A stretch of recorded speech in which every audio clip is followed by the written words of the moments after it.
can breath work help you quit smoking? Is that possible?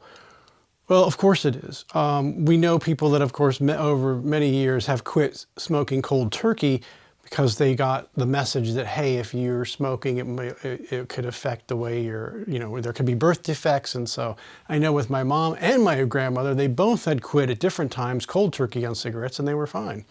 Never went back to this day.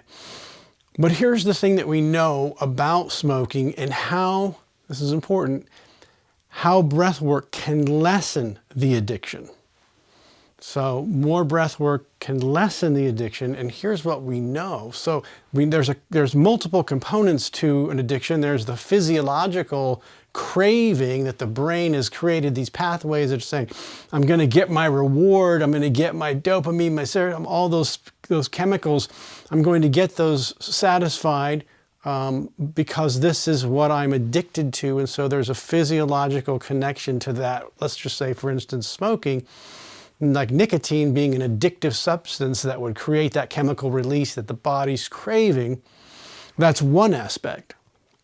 The other aspect is the stress aspect and the emotional connection that we know that with addictions often get going and they get satisfied, so that where there's a connection is when there's a stress level happening, a reoccurring stress, and then we have our addiction that helps what's the word? It sidesteps the feeling of the stress by going over here, and whatever the addiction is, the addiction becomes the way of coping with that particular stress.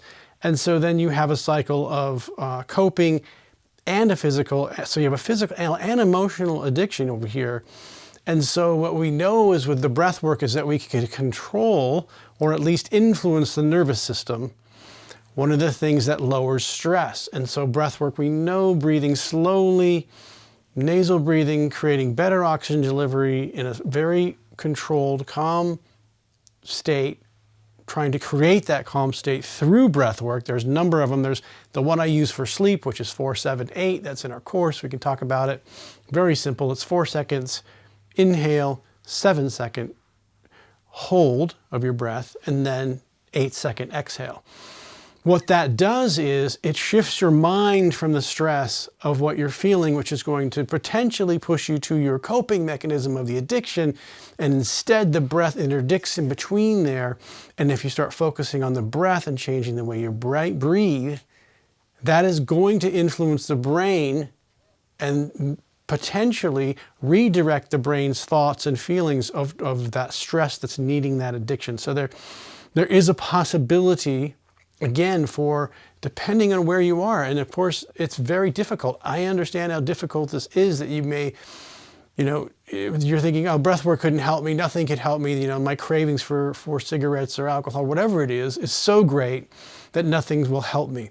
And that may be true, but we can lessen the effects of the addiction and the emotional trigger components through breath work. It is one way to lessen the addiction and maybe slow it down. And then as you make the connection in the brain to how this is helping you, lowering the stress, you may actually find out what's the component is that's driving the addiction to begin with, and you may be on the road to lessening your addiction or removing it altogether.